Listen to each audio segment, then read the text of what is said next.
ஐயா ஓர் துன்பம் வந்து தெய்வத்திடம் போய் உரைத்தால் கைதந்து காக்கும் அல்லவா?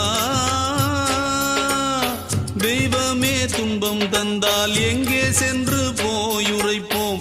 நல்லோர்க்கு காலம் இல்லையா? எல்லாமும் இங்கே உண்டு உண்மை இல்லே, நானே சொல்கின்ற வாக்கில் ஏதும் பொய்யே இல்லே, நானே சொல்கின்ற வாக்கில் ஏதும் பொய்யே இல்லே இல்லே. தாயுண்டு தந்தை உண்டு பெற்றோர் இல்லே, ஐயா ஊருண்டு உலகும்